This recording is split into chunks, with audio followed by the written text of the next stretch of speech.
tribunal system in the south of France. It wasn't controlled by the northern French king. As a result, though, of the Albigensian Crusade, because these northern knights came down into the south of France and began to erode the power of the secular rulers down there, really one of the main effects of the Albigensian Crusade was the creation and the strengthening, really, of the rule of the king over all of France. It was one of the major effects of the Albigensian Crusade. Now, unfortunately, the Crusade did not wipe out the heresy. It made inroads into trying to disrupt the heresy and disrupt the spread of the heresy, but it didn't wipe out the heresy completely. But what it did do was it paved the way, the Crusade paved the way for the coming of the medieval inquisitors. And the medieval inquisitors, who were mostly Dominicans, would be the ones who eventually eradicated the heresy from the south of France. And so when we hear the term Inquisition, or we hear the term medieval inquisitors, most of us probably have visions of Monty Python or Mel Brooks's famous little ditty that he sang about the Inquisition. And so, just like the Crusades, most of us who have an idea of what happened during this period of time with the Inquisitors, it's been formed by this myth that has grown up and existed over the last several centuries. And it doesn't really reflect actual historical reality. So hopefully, just like we talked about the Crusades and presented an authentic picture of what the Crusades really were and the Crusading movement was all about, so too when we talk about the medieval inquisitors, hopefully we begin to have a change of mind, of an understanding of why these inquisitors arose, what their role and function were in the church, and what really happened. It's a far cry from what Mel Brooks or Monty Python present to us. Now, just to give us a brief overview of the history of inquisitors and inquisitions, I'll explain the difference of why I'm using these different terms. Between the 12th and the 16th centuries, the church adopted Roman legal practice in order to deal with heretics. And that was the creation, the establishment of papally appointed clergy, usually Dominicans, who would go into a region, establish a tribunal, and then talk about or bring about heretics in order to bring them back into the faith. And these men are known as medieval inquisitors. It's not appropriate at this period of time that we're talking about in terms of the Albigensian Crusade to refer to the Inquisition. There was no such organized monolithic body at this period of time. Rather, again, these were papally appointed clergy, Dominicans who would go into the area, would establish a tribunal, would hear cases of heresy, and then try to bring heretics back into communion with the church. In 1231, Pope Gregory IX formally instituted the procedures by which medieval inquisitors would operate. So that's between the 12th and the 6th and the 6th century. We have these medieval inquisitors going around to different regions trying to bring heretics back into communion with the church. Now, from the 16th to the 19th centuries, we see the establishment of institutional tribunals. And these are more properly called inquisitions, where a specific institution is established in a city, and it has as its charge the maintenance of orthodoxy in that particular city, or even in a particular nation. And so this is the period of time from the 16th to the 19th centuries when we see the arrival of the institutions of the Inquisition in Spain. Although that was actually started at the end of the 15th century. But we have the Inquisition in Spain, an Inquisition in Portugal, in Rome, and in Venice. And of these major institutional tribunals called inquisitions that existed between the 16th and 19th centuries, all of them were abolished at the end of the 18th century and into the 19th century, except for one. And the one institutional tribunal of the Inquisition that remained was the Roman Inquisition. And the Roman Inquisition became known as the Holy Office, and then its name was changed as a result of the reforms from the Second Vatican Council to being called the Congregation for the Doctrine of the Faith.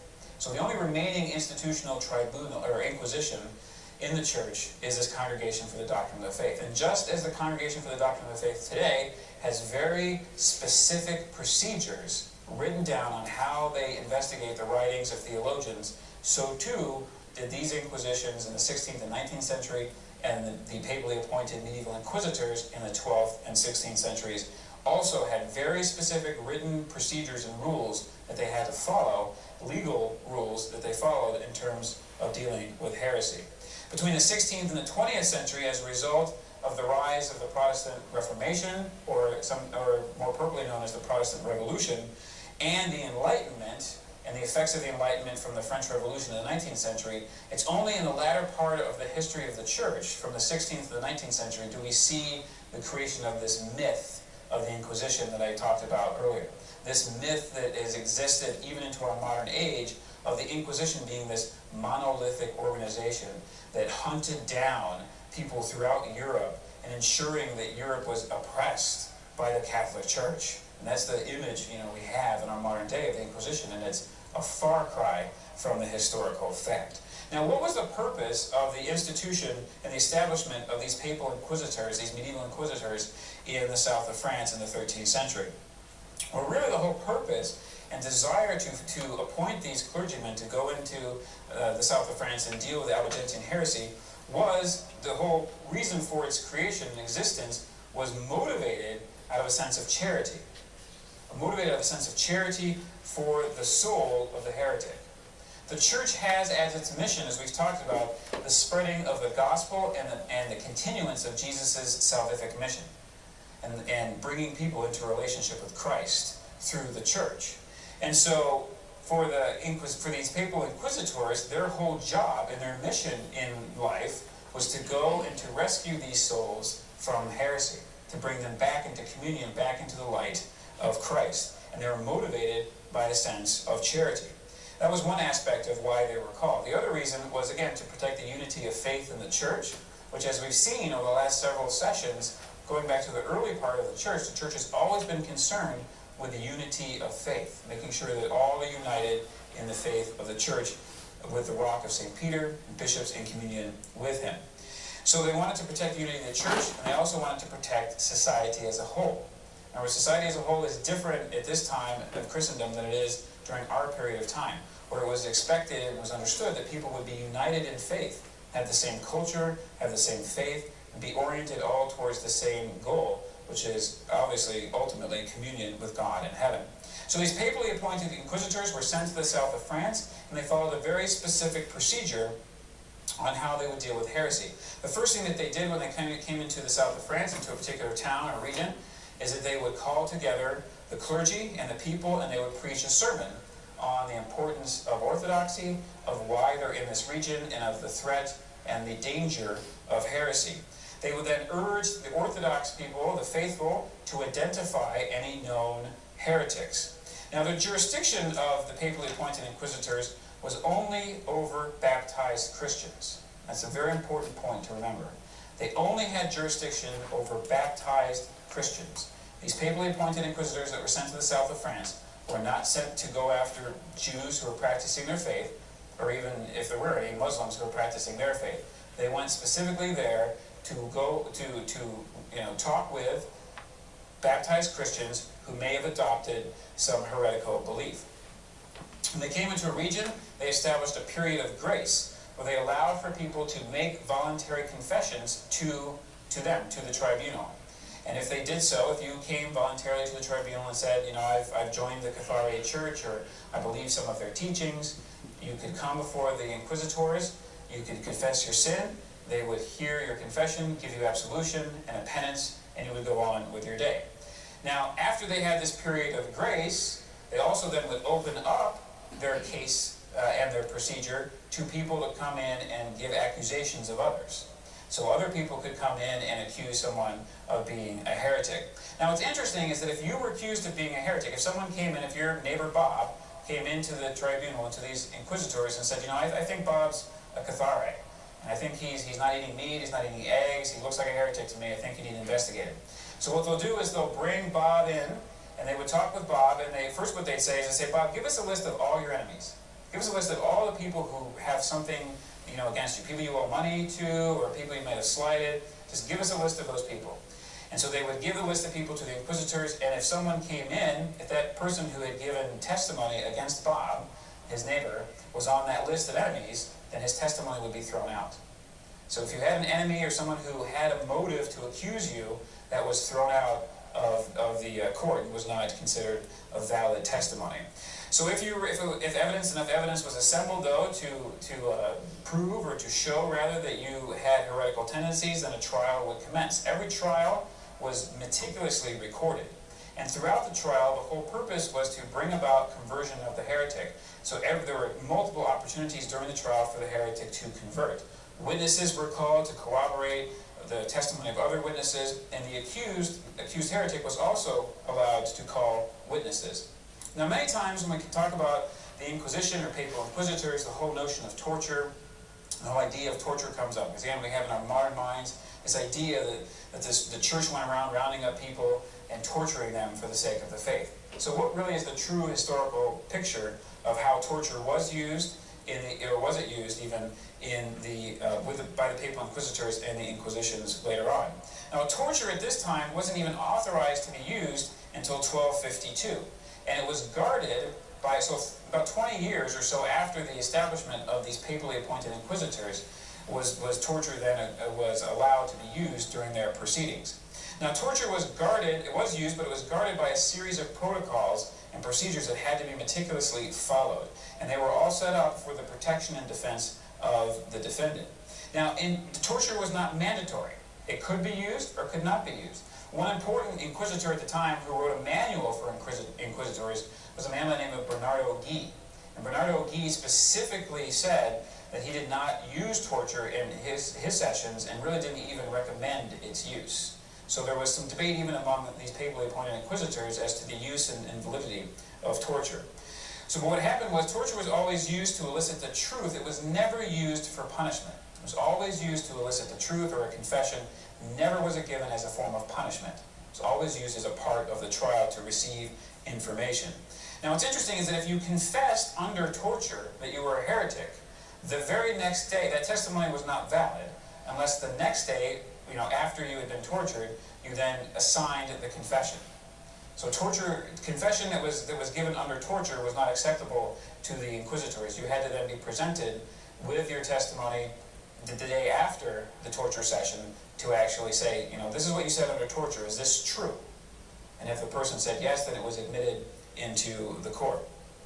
Now the sentence after the trial was convened and the person was sentenced, there are many different sentences that could be handed out. If obviously you took one of the opportunities for conversion and you came back to the faith, you'd be given a suitable penance and you would be left on your way. Many of these penances had a public orientation to them, a public feature to them. Many times you would be given the penance of fasting. Sometimes you would have to wear a yellow cross for a period of time. If you were rich or you were extremely wealthy and you were convicted of being a heretic but you repented, then you were given the penance of building a church or of giving alms or even of going on a pilgrimage. So there are many different penances that were given for heretics who confessed and who came back to the church.